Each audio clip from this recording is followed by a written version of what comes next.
January 19th, we had the opportunity to celebrate Dr. King Day this week. Very excited about that. COVID has changed it up for me just a little bit. I'm normally out there doing a lot of service, but this time I was kind of bundled up. So, but definitely happy to have been able to celebrate, at least on the internet. It is amazing. And hey, we did have our guest join us on stage. Thank you so much for joining us, Jake. How are you doing today, sir?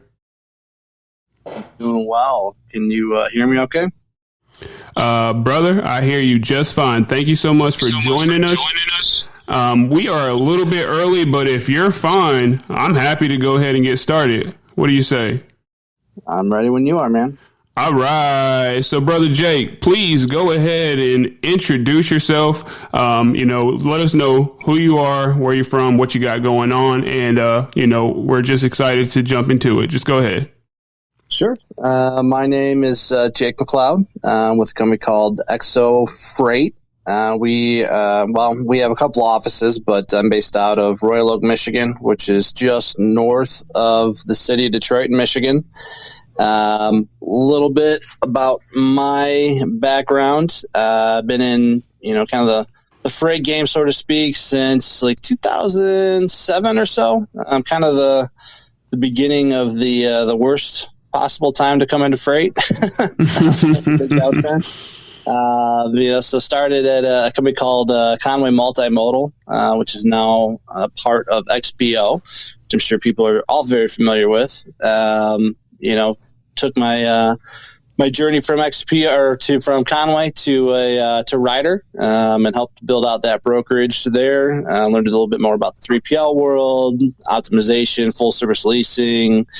That kind of space, while still, focusing on the brokerage side of the business. Then decided to leave the world of multi-billion-dollar organizations and joined a startup by the name of, at the time it was MDF, but later renamed RPM. Their focus was on a lot of finished vehicle transportation, so a little bit of freight, a lot of vehicle. So learned kind of some new stuff there with them.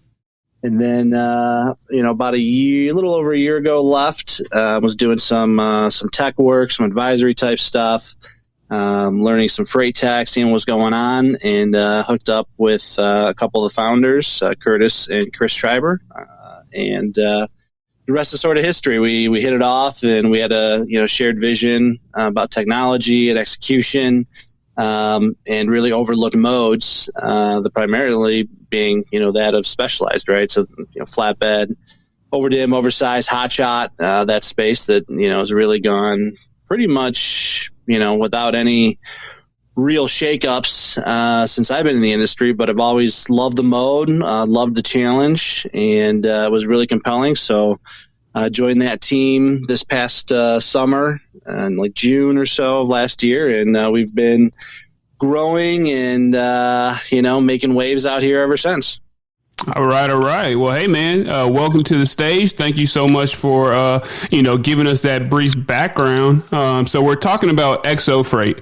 What does EXO stand for? Like EXO, what does that stand for? Yeah, so what it really means is execution and optimization. So if you think about kind of the two worlds that a lot of companies live in, right? A lot of people either are focusing on developing technology for shippers to use, and it's kind of a handoff, like hey, we built something cool, here it is, have at it.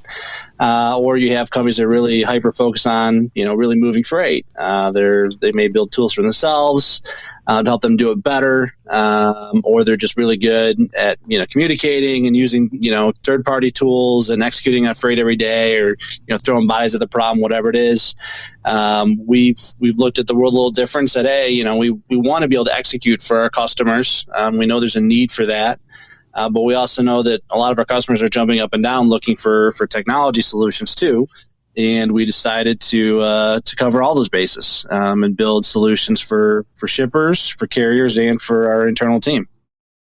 All right. And, I think that's amazing, just being able to be on the floor level to cater these different technologies and, these different offerings to the particular client. How do you guys do that? How are you so agile? I want to say, how are you so agile to be able to do that? Well, again, we're in the trenches, so to speak, right? I mean, we're moving freight every day. We're working with carriers. We're working with shippers, and we're listening to what the biggest problems are. As a carrier, what are your biggest pain points, especially in the open deck space, right? How are you finding loads today?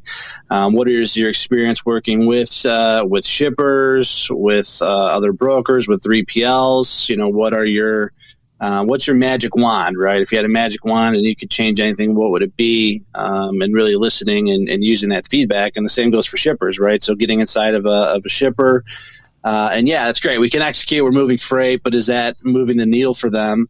So it's along the same line. Like, what is your dream state, Mr. Shipper or Mr. Customer?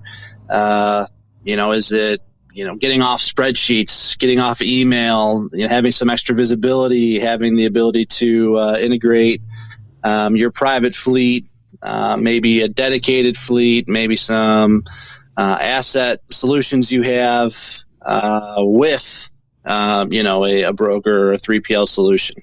And then really coming up with tools for both of them and internally too, right? With our internal stakeholders, what makes our folks' job easier? How do we make everybody not just more efficient, right? Of course, we're trying to drive efficiencies. That's what we want. We don't want anyone wasting time with dumb tasks, but just making their lives easier, making their jobs feel more rewarding. A lot of the data entry type roles out there are pretty mind numbing over time, and we want people to feel fulfilled.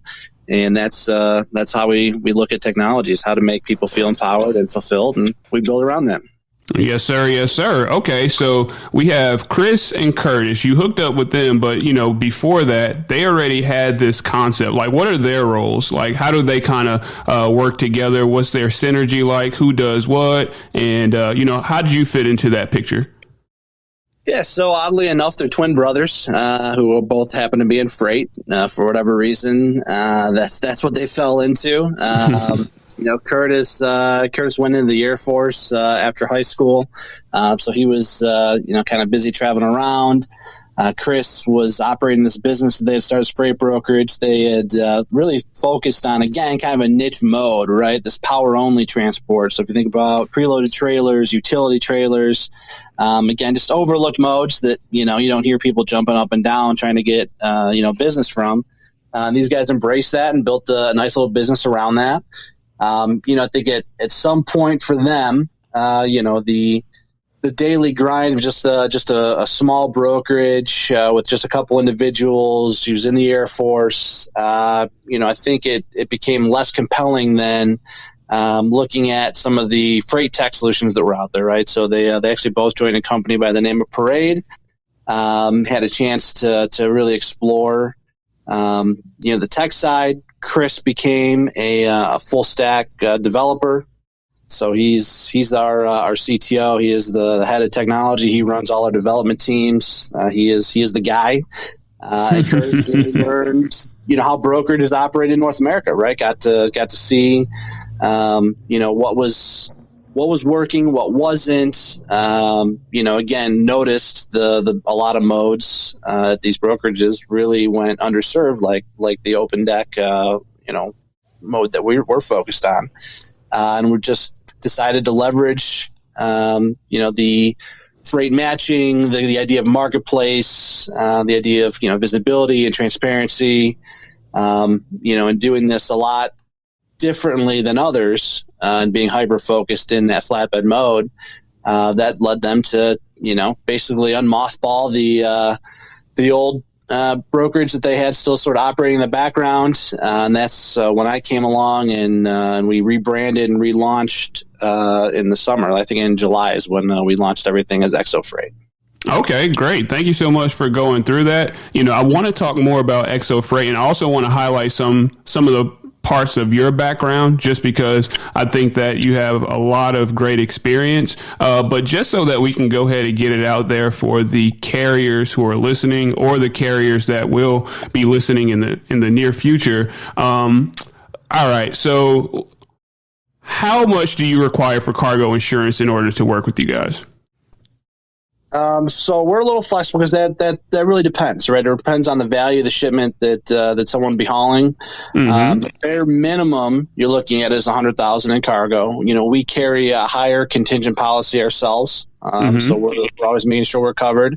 But if you think about like a hotshot, so you're dealing with smaller freight that needs to move quickly. That doesn't necessarily require, $250,000 or $500,000 cargo insurance. But we do require 100 bare minimum to get set up with us. And if you want to haul some of the higher value type freight we move, which we do, if you think in the manufacturing world, in machine world, robotics, things like that, you can get high value. But the baseline is 100,000.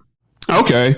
So I did see on the carrier packet, because I went ahead and got a couple of my carriers signed up. I do have the dispatch company. So I was like, well, I'm definitely going to be trying these guys out. And yeah, definitely, man. And I saw the $250K, which, I was like, I'm not mad at it. And this is the reason why I'm not mad at it. Recently, I went and got a quote, for me as a carrier. And I was like, all right, let me do the bare minimum. Let me do 100,000. And then I recall the fact that, plenty of the brokers that I do work with, they have some stuff that, people can't move because it's $250K. So I said, hey, person providing me this quote, let's just crank it up to $250K. And I was very surprised. It was not that much more. So carriers, if you're listening, I mean, just get the quote, see what you're paying right now where you got the 100K, and then just do the difference. I'm telling you, I'm not going to promise you anything, but from what I saw, it was very, very, very manageable to get the higher cargo amount. So that's just my shameless little thing, but I really believe in insurance. So that's a great point, right? So, and we do advertise, we want 250 minimum. Again, it's sort of, it creates a barrier to entry for a lot of the hotshot individuals, right? So if you're thinking someone that has like a 20-some foot trailer, 250 for them is probably a little overkill most of the time. Not all the time, right? There's high value stuff that goes on that, but we do work with a lot of hotshot carriers. We don't want to preclude them from being able to haul for us, but if you only have 100 and you have a 53-foot Conestoga, we have a lot of freight that would be perfect for you. But if you don't have the 250, it obviously makes it really difficult to get you loaded on that. Yes, sir. You're just hurting yourself. So I do agree with you. And really depending on, the insurance landscape at any given time, the jump is not as extreme as people think. It's not like double at all by any means. Right. I mean, it was so small, man. I'm telling you, all I have to say to the folks listening, just give it a shot. Just call. I mean, the worst part is going to be the time it takes to get somebody on from your insurance company to, hear what you have going on. But once they actually run it, you're going to be happy that you did. Okay. So what's the minimum age on the authority for each carrier? Is there a minimum? Yeah, we want to see 6 months. We love supporting new carriers, right? I think, we're seeing a massive uptick in new carriers entering the market, right? Either going off on their own as an owner operator, or, unfortunately, sometimes can be split up, or just people entering the space for the reason. A really good friend of mine, Phil, who was a former broker, decided to actually just fire up a few trucks of his own. And that's great. We want to encourage that. But we want to see that, someone's been operating, they have some miles, hopefully some inspections, whether that's good or bad, right? We just want basically, especially in this day and age, right, with the plague of double brokers and, a lot of the scams that are going on, we want to see that a carrier is real, that they've run miles, that they're safe. And to do that, you just simply need some age on the MC. And that's really what it is a factor of. Like I said, I encourage new carriers. We're looking for new capacity. We want partners we can get in with early. But I don't know if we necessarily want to be the very first load that they ever run either. Oh, I completely understand. And for a while, I didn't understand it, especially since it's the discretion of each and every single freight broker. But then somebody broke it down to me. They were like, hey, man, this might be some very, very high paying freight. And, somebody can really scam me by stealing this and then just changing their name, opening up a brand new MC, and they're cutting their losses with minimum losses, where I have to do all this stuff to recover this freight, pay for it, insurance goes crazy. So I can see why you want some folks that's been operating for a while, that has some skin in the game, got some stuff to lose, if they did try to do something like that. Now, it makes perfect sense to me. You just want to do everything you can to set yourself and your customers up for success. If something were to go sideways on a load, it's a lot easier to have a conversation with a customer or insurance company or a compliance person that, hey, this is our vetting process, right? We require this much insurance. We require this type of safety. We require this much operating time and inspections to be run versus, their MC looked good. Right? It was active, so we loaded them, Right. It's a day old or, a week old, it makes a big difference. So it definitely is just crossing our T's, dotting our I's, being safe and thinking about quality first. I think, carriers really appreciate that, especially in the open deck space. Individuals that have been running a lot longer, have done business the right way. I think they appreciate working with a company that, looks at that as a positive, right? They have higher insurance, they have good safety scores, they run miles, they've been in business a lot longer. I think they respect a broker that has rules in place versus doesn't, because it kind of shows that we value the veterans in the space. Yes, sir. Yes, sir. Okay. So for the carriers who are out there listening that meet those requirements, what can they expect when they're moving freight for EXO Freight? Yeah, so we're trying to create a really frictionless environment for the carriers, right? And especially in the open deck flatbed space, the majority of the capacity is owner operator, very small fleets. It's just sort of the nature of that business. So we understand we're dealing all the time with drivers direct. They're busy. They're on the go. They don't necessarily want to log into different websites or different load boards, things like that.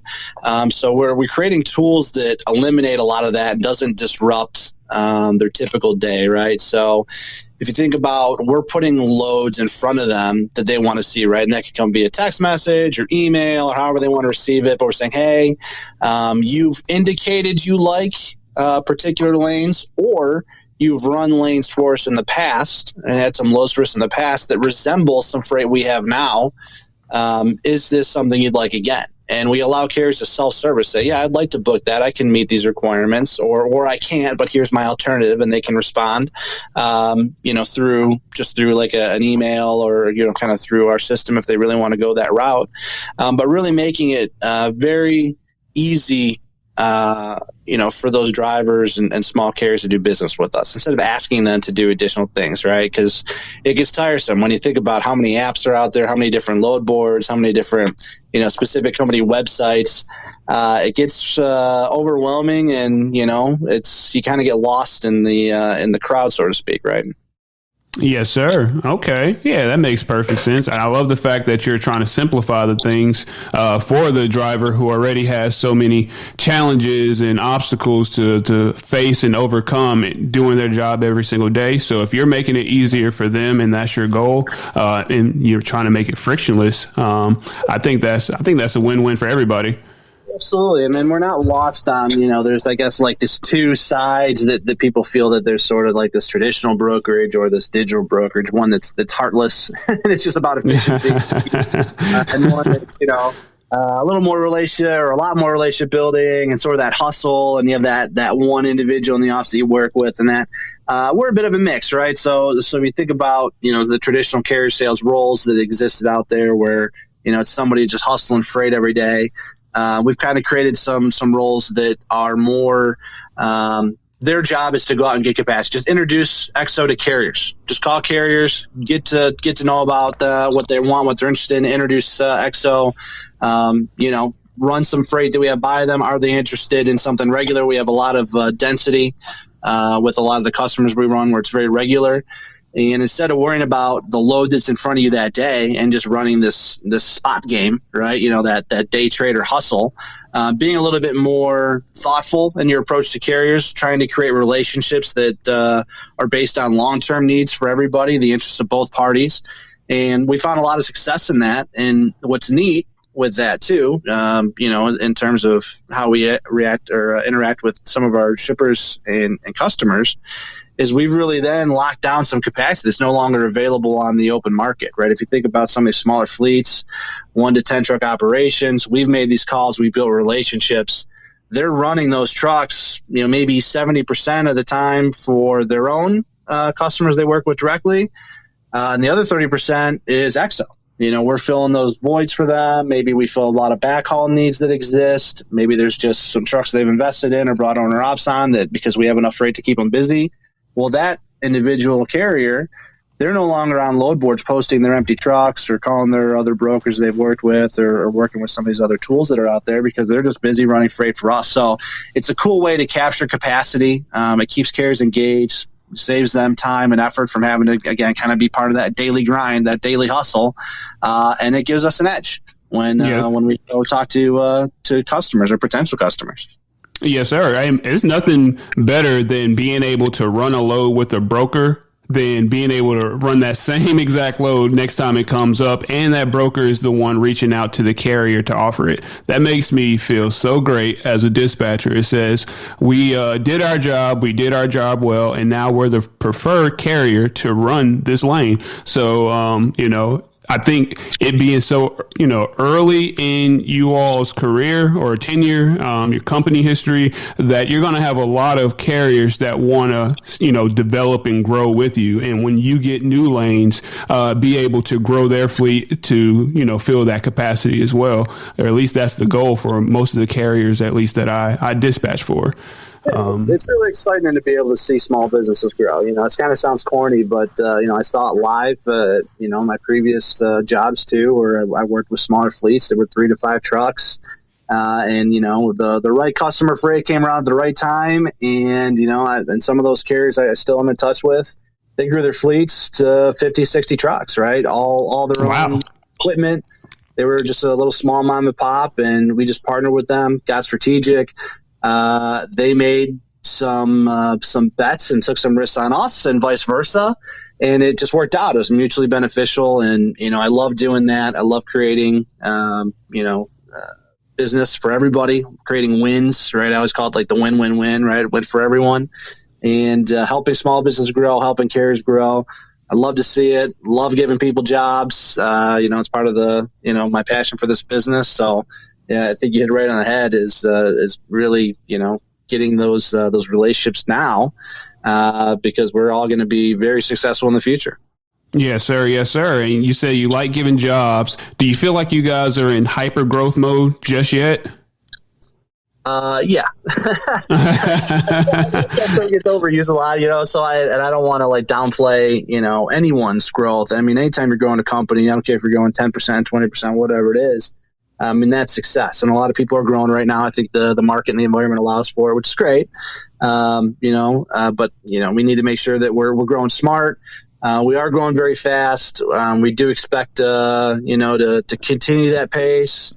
We announced earlier, earlier this week or last week, we were accepted into Y Combinator, which is sort of an incubator for a lot of companies. If you're thinking like the Airbnbs of the world, the Ubers, those types of companies out there, they tend to go crazy. Y Combinator is definitely something that has a lot of eyes from investors on it. So we expect that that's going to generate some interest for us.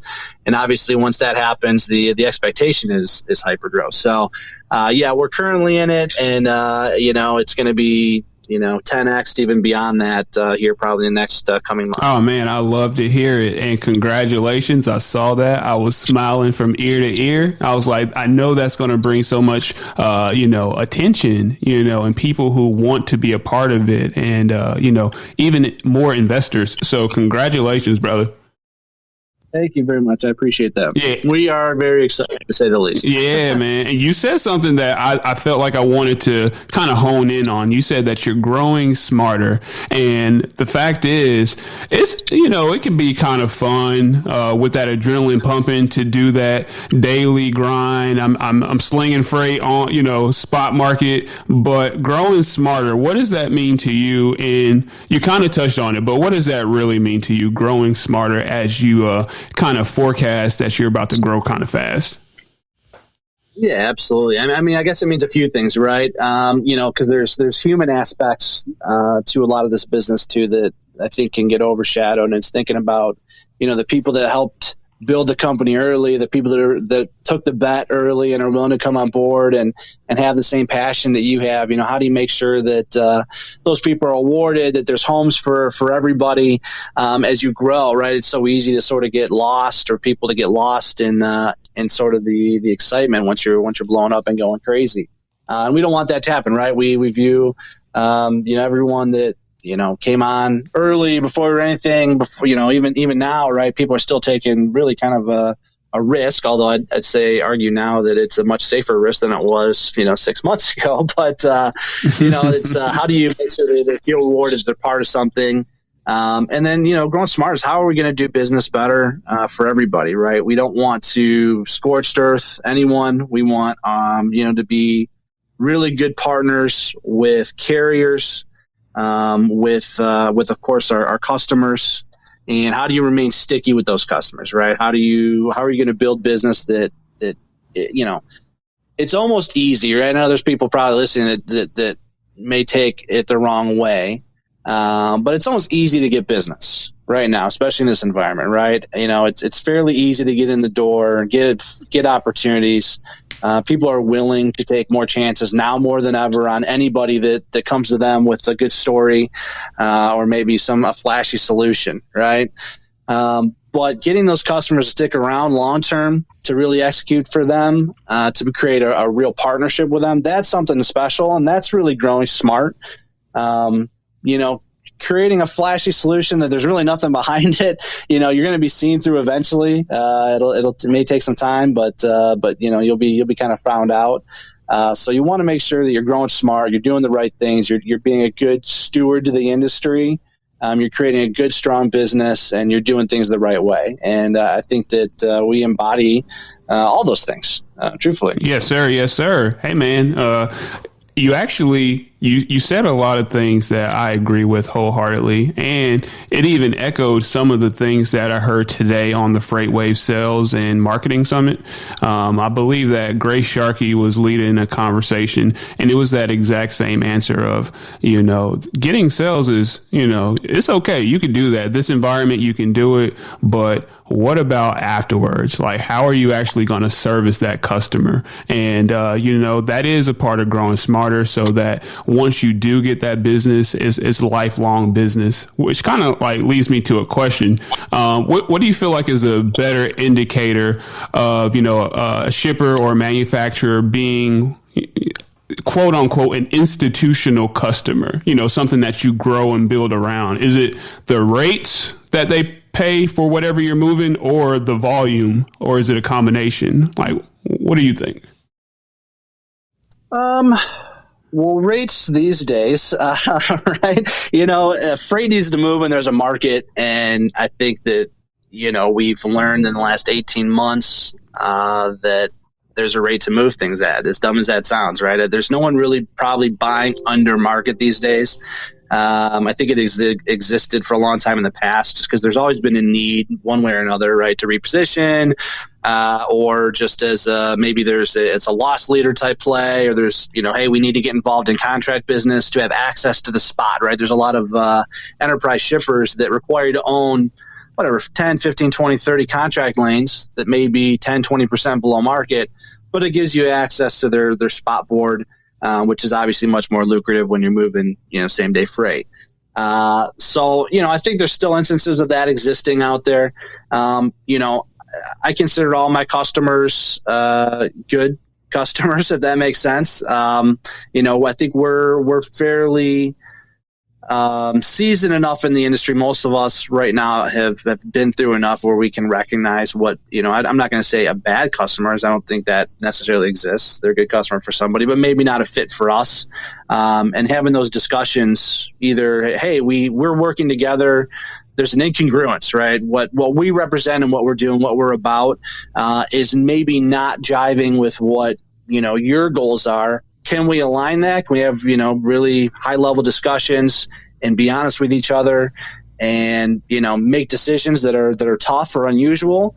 Or are we scared? We don't want to mess something up. We don't want to mess up a good thing.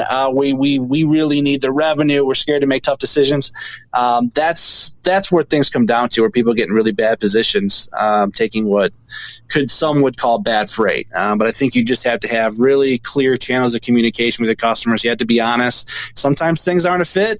Other times it's just there's a misalignment. And you need to have conversations that bring everybody to the table. Again, I'll say it again, is creating that win cycle for everyone, because it needs to be a victory for your customer, the shipper, for the carriers, and obviously for the intermediary that's involved. Yes, sir. Yes, sir. All right. So I appreciate you answering that. I mean, so the folks who are listening, the carriers, they might want to know if you have any current opportunities. If people did have, how would people be able to find what you currently have going on? Yeah, I mean, the best way is really to reach out. You could go to our website, you could look and see what's available. But again, I don't necessarily want to ask carriers to do that. I don't think there's a point. I think working with us and having a conversation with us, so we learn about that carrier, what they're looking for, so they get to know who we are and what we're all about, and which we can get them in the system. Into the machine, so to speak. We'll be pushing the opportunities to them that they want to see. So if they're not interested in what we have today or tomorrow or, over the next couple of days, great, that's fine. What do you really want? What's important to you? Let's understand that. And now let's push those loads to you. Or maybe you're looking to grow. Maybe you have an opportunity and you need, someone to help fill those gaps. Or maybe your freight is seasonal, right? We do quite a bit of seasonal freight in the flatbed world. We have flip-floppy seasons, right? We're moving a lot of lawn and garden type freight right now that may seem out of place, right, before building materials picks up. So there's all kinds of mixes that I think we can help out carriers with. We have a lot of density, and then to that point, if there's carriers that have a lot of capacity, which I know is not really the expectation these days, but if they happen to have some capacity somewhere, we have relationships with a lot of shippers that we're currently working with where maybe we just didn't engage in a certain area because we didn't have a good carrier partner that we could lean on to take it. And we're happy to go into a customer and sell real capacity. That is absolutely something we'd love to do. Nice. So what, for a manufacturer, because the Transportation and Logistics Clubhouse, we have people in all realms of supply chain. So for folks who are manufacturers and they're listening to this, what can they expect when having EXO Freight move their products? Yeah, quality first, right? If you think about manufacturing, we don't want to damage any freight and have it come back, right? That's sort of the worst case scenario. You ship something that gets to your customer and something's busted, right? What a waste. It's not so easy to fix a lot of that, especially some of the unique shipments we've seen. So how do you have quality drivers and quality carriers that care about the freight they're moving, that care about safety? Safety is a really big thing for us. And when we consider some of this machinery we move, I mean, you guys have probably seen some of the stuff I posted on LinkedIn where these loads weigh 150,000 pounds or they're 18 feet tall. So there's a margin for some danger there, and you want to make sure that you're having a good, high quality, safe experience. Really understanding the shipper's needs. What they value in terms of transparency, expectations of, communication, how we're going to interact with them, how we're going to interact with their customer, right? Understanding that there's the customer's customer at the end of this, and how we communicate with them and deliver a final overall customer experience, right? Because that manufacturer, they want to make sure it's a holistically enjoyable experience for their end user as well, right? And how do we be good stewards of that and provide them with, such experience they want to order more machinery from whoever that customer is, right? Yes, sir. Yes, sir. Okay. Well, thank you so much for touching on that. And I'm pretty sure that you just got at least $10 million worth of business from that response. Then I owe you one. Yeah, we're just going to claim that one right here, right now, man. So, yeah, with you, though, you have so much experience and, you have a lot of experience with the startups. You kind of said this. I'm going to paraphrase it because, I didn't get it exactly. But you said things change every month. Things that had my attention last month are not on my mind now. Like in the startup world, can you elaborate on how things change and so fast? Yeah, you kind of nailed it, right? The concerns of last week aren't necessarily the concerns of this week, and some of that is because you just make quick decisions. Something's not working out, you just make a change. If the change you made or the decision you made is counterintuitive to what the goal was you were trying to do, you change it back, right? So you can move pretty quick and nimble. I've been inside the $6-7 billion companies. They definitely do not move that fast. Right. They got to be that size for a reason. So I'm not knocking any of the big, very successful customers out there or 3PLs out there, but they're not quite as nimble. It's a lot harder to steer a bigger ship. But just, think about the myriad of customers you're bringing on, the amount, especially in this hypergrowth mode, right? So a lot of different carriers, a lot of different customers, a lot of different people internally, right? So it's just different people, different personalities. What's the need today? Weird problems you didn't really think could be a problem, especially in our case where we're really a software company first, developing tools, developing software. A lot of weird stuff comes up in that world. And what was something that was a fire last week, maybe it seems like a candle burning the following week, right? So, but that's fun. That's exciting. To me, I love that space. Some people, they want predictability. They want to come to a job and have like a really predictable day. Even in our space, I think that's a tough ask to have a predictable day in transportation, but that is some people's speed. They prefer that. I love a much more dynamic experience for myself. I don't enjoy the doldrums of the, just the expected. I really like solving problems. So the more complex issues that come up, the more fun it is to me. But I know there's people in this world that, that would drive them nuts. But being able to wear different hats, seeing people carve out their own roles and really define who they want to be and the roles they want to see. That's really cool. That's really exciting, and that's totally unique in the startup space. Is seeing people do that for themselves.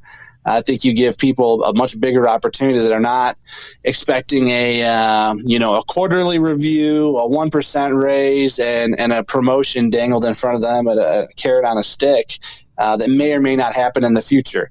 People that show up, they do a good job. They are innovative. They think, differently. They're allowed to let their personality shine. They're allowed to let their efforts shine. They can do really, really cool, important, big things at these companies like ours and get rewarded for it. And that's totally unique in the startup space. Yes, sir. Yes, sir. I mean, I want to say this, you kind of grew up in freight because, at ConWay, was it at ConWay when you were still in college? Was that the company that you were working with? Yeah, so funny enough, I started in high school. I worked for a friend of mine owns a moving company, and so I started out cleaning out moving trucks and containers from overseas of all the leftover dunnage, all the boxes of paper and bailing. And so, fortunately or unfortunately, I've been in this space since about 14 years old, give or take. Oh, wow. So I've been in it for a long time, one way or another. So, yeah, you could say I grew up in it. Was never my intent necessarily, right? After going to school, was never my intent to pursue a career in logistics or transportation. But, I fell into it. The job that I envisioned in college just didn't exist when I graduated, right? You think about, I was looking to go into this organizational, behavioral type role, where you're looking at, sort of the ins and outs. I always made fun of it and said like the Bobs from Office Space, Mm-hmm. that sort of thing. And, at that time, They didn't need that role, right? Unfortunately, it was a time in this country where it was we're just letting go 40% of our staff. We don't need anyone to help us find productivity and better moves for anybody. We're just shoring up and hoping we're going to stay in business. So, freight and why I fallen in love with it numerous times, but again, and this proves it. It is absolutely necessary to this country, no matter what is happening. No matter the economy is good, bad, whatever the heck the last 2 years we've lived through is, it is something that is always thriving one way or another. It is always needed. It is, up until very recently, fairly thankless. But it is like this invisible backbone of America. And I love the people involved. I love the fact that we know so much more about, this world than anybody else, and how things get on shelves and how the world, turns. And, so just a lot of passion about this space. And, whether as I grew up in it or not, it's just, I've definitely fallen in love for numerous reasons, numerous times over and over again. Yes, sir. I want to say since the pandemic began, it's just been, solidified in my mind that this is my industry. It is something that you cannot replace. It is always going to be around no matter what the situation is. We're going to be here. So it is definitely one of those things that I feel like investing my efforts, my time, my energy, my everything is, it's going to pay off in the long run because I'm just going to get more and more skilled on something that is required, required to live life how, we've become accustomed to living. So I've been there too, man. I'm in love with this situation. I'm in love with supply chain. So look, for you though, I'll go ahead. No, for better or worse, we're in this industry, right? We're deep. Yeah. Agree, man. Agree. So look, how do you select your startups that you're going to put your energy into? Because you've been a part of quite a few things already since you left those huge, companies, because you're with ConWay, who had been established so long ago, had, a lot of policies and procedures set in stone. And then you went over to the juggernaut Ryder, who have, I don't even know how many assets and, other type of, billion-dollar deals and contracts that are going on. But then, you go to the smaller players that are more nimble, more, you have the ability to, present change and guidance, direction. How do you choose those ones that you're going to give your energy to? Yeah, I think that's a question that's changed over time, right? True. I've seen, the ins and outs, and then, growing a company to not be a startup anymore, right? It's hard to call a $200 million company a startup necessarily, even though it was. But, I think now especially post that my last role was, okay, I want to talk with companies that are tech forward, right? I think technology first was really important to me. Not knocking any of the 3PLs or brokers out there that execute, that are newer and doing great things. I think there's a lot of them that are, they're taking a blueprint that works. They're standing on the shoulders of giants, and they are doing it better than they ever did, and doing it different, and it's awesome, right? So I'm not, taking away from anything that they're doing. But for me, I was like, I've done that. I've seen that a few times. I really want to be tech focused. I want to work with, in the technology space, someone or a company that recognizes that it's still a people industry. I don't think you can, technology your way out of the relationship, out of the human aspect to it, the interpersonal relationships. I don't, it's not necessarily I don't believe it. I just don't think it's the right thing to do. I don't think it's the right approach. I like the human aspect of the business we're in. Are you doing something truly different for the sake of being different? Or are you serving the industry in a positive way? Are you going to leave a positive mark on logistics, trucking, transportation, however you want to look at it? Are you going to leave a positive mark on that industry after all said and done or not? And that was kind of my criteria, honestly, when looking And when I was out there talking to a lot of companies and doing some advisor work for folks, that was sort of my sniff test. Right. That's kind of the question through my head. Okay. So during your advising period, did you have like a favorite company that, you really saw some good things, or, maybe they have something that is going to set them apart in the future? I don't play favorites. They're like children. I have positive things to say about, and there's companies I still do keep in touch with or still do work with, right? I did some work with Leaf Logistics. I think they're doing some really interesting things with regards to pricing and contract freight and capacity and how they look at the world. It's really interesting. Quite a bit of it is just beyond me. The founder of that company, a guy named Anshu, genius. He's it's one of those where it's so smart. It's just fun to be in the room with them and hang out and talk to them. So they're doing great stuff. They're often announcing new partnerships and new solutions. You can see them on LinkedIn quite a bit. I think they just raised some money too recently. So they're great.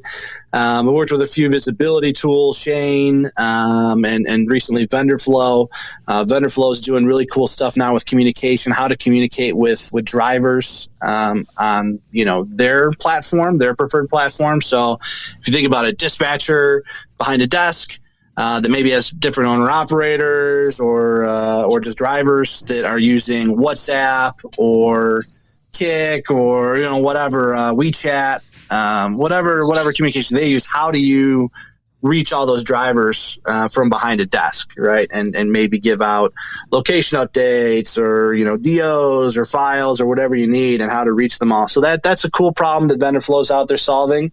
So like I said, interesting solutions, I think positive on the industry, and, a lot of them are quite novel. It's not something that's necessarily been done before. All right. Well, hey man, thanks for sharing, because, while you were talking, I was looking up VendorFlow because it sounds like something that might make my day a little bit easier, or at least the folks that I plan on hiring to do the bulk of this dispatching that I have going on. So, I appreciate you, and you continue doing your great work in this industry, sir. Yeah, no, hey, listen, I am more than happy to plug you with Eric from VendorFlow and create that connection for you guys, because I think it's useful for companies probably like what you're trying to do, and for them. So happy to make that connection. I'll actually be they're going to be at Manifest next week if you plan on attending Manifest, but I'll be there. They're going to be there. So happy to make those intros, but that'll be a good connect for you, I'm sure. I appreciate that. Thank you, brother. I'll take you up on that one. And so for you, you kind of mentioned this, that you kind of thought that you're going to be doing something a little bit different coming out of college, at least out of undergrad. Which degree do you feel like kind of helps you the most now in your role as the president of EXO? Would it be your consumer behavior bachelor's, your psychology bachelor's, or the master's of supply chain management? Yeah, it's funny. Not a lot of people probably realize that I actually have a psychology background, and I would tell you that is probably the most useful. Right. This is an industry of people, of humans, different personalities, oftentimes very strong personalities, strong emotions, strong feelings, and navigating those relationships is a challenge. I'm sure anyone here that has managed a fleet with drivers can tell you that it is an important skill to be able to understand how to communicate with a myriad of people, and appreciating that it takes all types of people to be successful, and not trying to create boxes for people to operate in. You need to be flexible. You need to be understanding. You need to have empathy for people, and you can be really successful versus trying to be forceful with people who, especially right now in this environment, don't necessarily need to be told what to do because they have the freedom of choice to do other things, right? Yes, sir. All right. You know what? I was going to be leaning towards that being the one that the tool in your tool bag that you pull from the most, and it is because it's a people game. This is a relationship business, so being able to I guess readily notice like the nuance behaviors and, all that kind of good stuff. You can speak to it more using the scientific terms, but you just get a feel for it. You can read the vibe, you understand how the energy is, and you move accordingly. So, thank you so much for sharing that. What is there anything that you wanted to say? Because, I'm going to open it up for questions. If people have questions, go ahead and start raising your hands. But did you have anything specific that you wanted to share about what you guys got going on that we didn't get an opportunity to already touch? I'm not making this a sales pitch or anything. That's not my intent. I come on, to help you and to obviously get the word out and help others. So hopefully there's some questions I could just give, if there's anyone that just wants advice on something, that's cool too. But I just want anyone that is in the open deck space, especially in the capacity side, right? Whether you have hotshot type equipment or fleet or kind of stogas, flatbed. We do a myriad of business. We started doing quite a bit of heavy haul recently as well. Need capacity, would love to chat with carriers. You can actually, I'll plug our head of carrier, Doug. I can make that email available to everybody, so we can reach out to him. I can hand out his number so we can get people going. We can always direct you to our website, exofreight.com. There's a Be a Carrier for Us button, and it's like an online setup. And then obviously anyone in the shipper space just wants to have a discussion and learn what we're doing. We're building a lot of tools for shippers. We have a couple of surprisingly large shippers we work with that they've just operated off of spreadsheets and emails, Post-it notes, and that's not a knock on them. It's just there haven't been tools designed for their business. Some tools are just way too big, right? If you think about some of these multi-million-dollar solutions that aren't necessarily tailored to anybody, right? They're sort of a catch-all, and then they leave it to those companies to develop, around it, right? So you think of like I was calling out like a SAP or a NetSuite, right? You're supposed to build, your own tools within this framework. So there's not a lot for even relatively sophisticated shippers out there, especially in the flatbed space. So really cool tools we're building. We actually, I got a good peek at sort of a release we're doing here really soon with some of the new updated stuff, and it looks great. I get questioned by our CTO, the guy building it, and CEO. They're like, "You're not saying anything. What's wrong?" And I'm like, "Listen, the less I say, the less problems I have with stuff." Right? if I'm looking at them saying a lot, it's because like I'm probably picking out a lot of problems. I'll poke holes and stuff just to challenge people and just see kind of how they take it. So if I'm not saying a lot, it's like I'm usually pretty impressed with what we have. So it's really interesting what we're doing and taking this software first approach. We are a house of developers, right? This is, I was listening to your show last week with Andrew. I think Andrew said it best, Andrew Silver, when he was on. He said, listen, you talk about technology companies and companies that lead with tech and say we're technology. Sometimes they're lying, essentially, right? They're not a technology company. They're, they're using off the shelf software and, maybe they tweaked it or something, but they're not a technology company, right? They're just a broker that, has a tech stack. Cool. I think Andrew basically said, he goes, no, that's who we are. We have a tech stack. We have third-party companies. We're doing some cool stuff with Mastery, but we're a broker first. We execute, exceptionally well.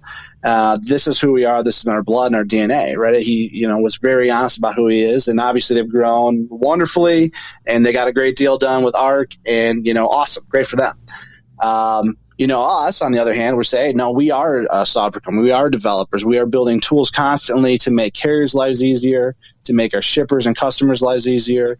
and to make our internal stakeholders' lives easier. And we have, full-time designers, engineers, developers, full-stack developers, front-end developers, you name it.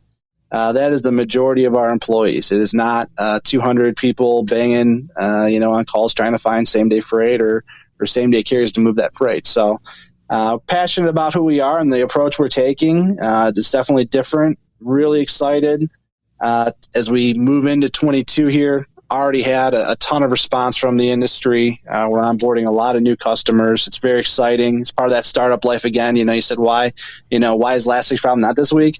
We're solving for this customer. Now there's a new customer, new problems, new challenge, new adventure. Nice. That's what it's like right now. It's all positive. It's a lot of fun. Hopefully we have some questions so I can stop ranting about stuff and hopefully help some folks out. Well, look, guys, if you had any questions, like I said, go ahead and raise your hand because, obviously we have someone that's been in the industry for a very long time and is willing to answer the questions. I'm going to leave that open for 2 minutes. And if we have some questions come up, I'm just going to bring them up to the stage. All right. Cool. Looks like nothing's off limits. Almost nothing. All right. So I just wanted to say thank you, brother, for those closing remarks. And we did have somebody join us. It looks like we have Lula. Can you please introduce yourself and let us know what your question is? Yeah, my name is Jay. I don't know why my username is like that, but I was not expecting that, brother. Thank you guys so much. That was really helpful. I just had a quick question because I'm just saved enough money. I'm about to get my own truck. I'm becoming an owner operator. Thinking about getting a driver for my truck because I'm doing a school full time. So I was thinking about first doing dispatch, so I actually know how everything is going on in the industry. But I'm just having a tough time finding carriers. Okay. I just wondered what way I could get started to find carriers, so that way I can learn the industry and start get my own truck. Okay, I got you. Well, look, man, kudos to you. You said you're in school, knock it out, man. But as far as a dispatcher and getting carriers, you might have to get creative, brother. I ain't gonna lie to you. You might have to be able to leverage your social media. You might have to go to these truck stops and not be creepy, but, maybe be inside of the truck stop and they're getting coffee and you introduce yourself, let them know what you got going on. But even before then, you got to have the relationship with the brokers to, get them high paying freight. So I would say probably just networking with brokers before you even become a dispatcher. If you want to invest into a load board so you can see the brokers that are posting the type of freight that you hope to one day get for those carriers, I would say do your market research first. But you're right. Dispatching is going to allow you to kind of get your hands on things before you become a carrier. And I would definitely recommend that so that once you do get that equipment, you're not stalled at any point. You already know what you're going to do with it because you've been doing it. But that would be my advice, man. You got to get creative. And last thing, even if you want to do this, people who apply for an MC, they're posted on a listing that goes out every single day. And as soon as somebody applies for their MC, people get access to that listing. You should go get. I called you that on today. That's how I actually got into the call today. So I was just. Oh, hey, what's up, man? Yeah. So, those are all situations, but this is relationship based, brother. So you just want to make sure that you're able to find ways to build the relationships. Yeah. And just real quick, so if I get my own truck, should I get my driver first, or after I get my truck, should I start looking for a driver? Well, there is a, quote unquote shortage. So I would say if you can go ahead and get that, you can work on that when you're doing your networking ahead of time. That probably would be the best bet for you. You just would have to come up with that, that agreement so that they don't go work for somebody else while they're waiting for your equipment to get found and readied. But yeah, brother, I appreciate you coming up to the stage. No doubt, man. Well, look, you just have a blessed one. We also had another person. Can you please introduce yourself, Cheyenne? Yes, my name is Cheyenne, and I am a dispatcher. I actually just recently got 2 new carriers, both of which who have a hotshot.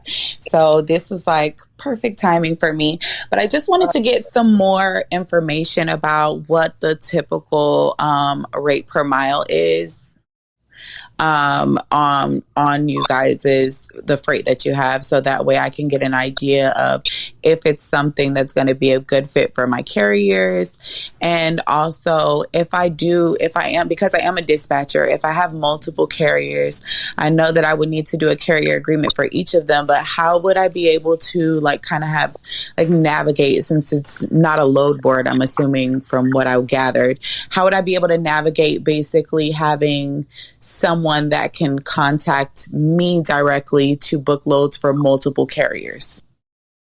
No, that's great. So I'll answer the last part of that first. I'll connect you probably with someone in my office. I'm thinking Tyler's probably a good fit because he's kind of looking at the bigger picture. He's doing more of that strategic carrier, trying to line some things up, and we'll push out.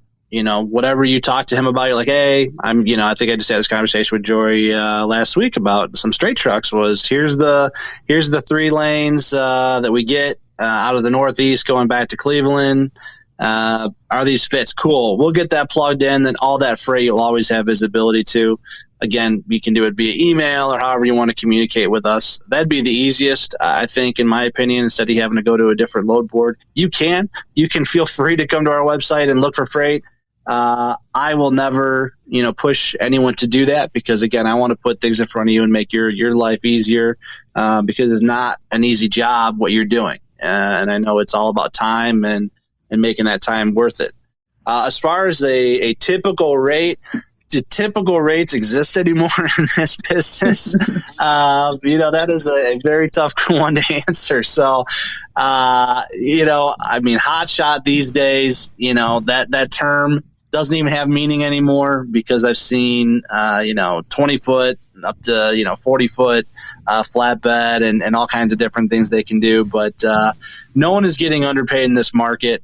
You're looking at, $2.75 a mile for hotshots, I guess would be like your average type of rate. But again, that's it really fine. depends. I know there's give or take for that, but for a lot of drivers now, it's also hard to get them to move a truck for under $2 a mile. So, just to be transparent. Nothing's moving under $2 a mile, Shane. Nothing. I can promise you. Yes. Unless it was just this absolute home run. It just made sense. Yeah, it was the easiest load in the world. And it just, the stars aligned. And it was just a win all the way around. But otherwise, no, I don't think $2 a mile freight exists anymore. Yeah. And, it shouldn't. You would think that it wouldn't, but it does. So that's why I'm just I just want to make sure, it's a win for everyone. Yeah, no, it has to be profitable. We want everyone to do a good job, especially in the hotshot world, right? We're seeing more and more need for really expedite hotshot, right? So flatbed, expedite type work, right? With machines being down, repair work, whatever it is, where there's a need. Hey, we need to get this driver there ASAP. They need to get loaded and they need to turn and burn and get back to that manufacturer because the line's down. We want to pay for that, right? We want to send someone to do a good job, and we're happy to pay for carriers that provide quality service. Absolutely. And that is never a question for us. It is not a race to the bottom with our freight by any means. I feel like we sometimes overpay on a lot of things, right? That's not just personal opinion, but we do, with carriers we trust and do a good job. I'll never consider that overpaying. I think we're paying for a good product and a good service, good communication. So I'm fine doing that day in, day out. Sounds good. And then one last question. Sorry, I'm the queen of questions. I will have a million. I love questions. But how does so like home state, is that going to make a difference for being able to like partner with your brokerage? Like, so my drivers are over the road drivers, but we're coming out of Florida. So are we ever going to be able to catch freight coming out of Florida, or are we always just going to have to, like, once we break out and get kind of more in a certain lane, then it'll be more freight in that area? Like, how does that work? So just kind of naming Florida as a specific thing. Like I would say, as a general answer, we've got freight everywhere. It doesn't really matter where your home state is, and you can guide that. You can say, hey, listen, I'm in Florida. I'm looking for inbound, outbound Florida all the time. Also, these are the states we like to see, right? You're probably doing Gulf states, maybe Texas, maybe like Chicago, maybe some Mid-Atlantic, right?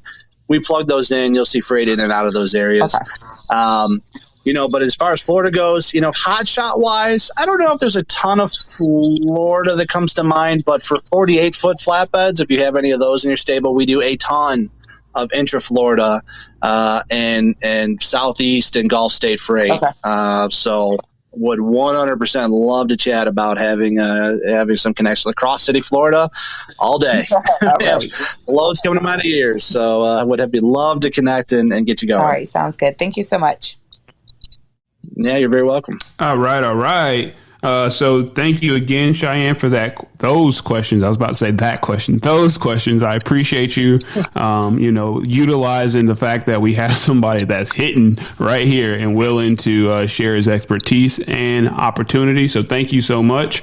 And of course, Jake, man, we couldn't have had this obviously without you. You've provided a lot of great value in terms of, how to work specifically with EXO Freight and just like industry insights. So I appreciate you for coming on this week, brother.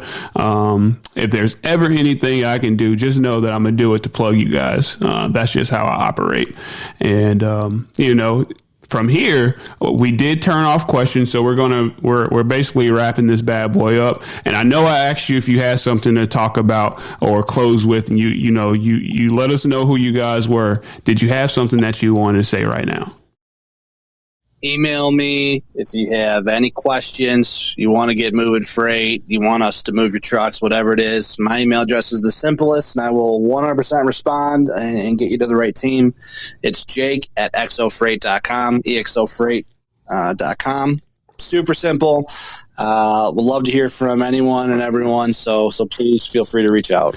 All right. Thank you again. And, God bless you guys. You guys you're taking off right now. So I'm happy to have been able to get your time now before, your heads are just down for the next 2 years. So thank you. We'll never be too big for you. Don't think that way. We'll stay in touch and hopefully do some more of these. And I appreciate you even inviting me on. It was a good time. And, I'm down to do it anytime, man. Anytime you need something, let me know. All right, will do. All right, so that's this episode. Next week, we are looking forward to bringing back one of, she's been on our stage before. She is a Chicago-based carrier. She is hitting. And, we're excited to see what she has developed with her new course next week. So just tune in next week. We're going to be talking to Melanie Patterson. And if you guys need anything from me in the meantime, please just shoot me a message. I would say just email me. My email is dispatch@atlantadispatch.org because sometimes I don't get these messages until days later. So hit me on my email. I greatly appreciate it. But that's it, y'all. Have a blessed one, and we'll see you next week. All right, now.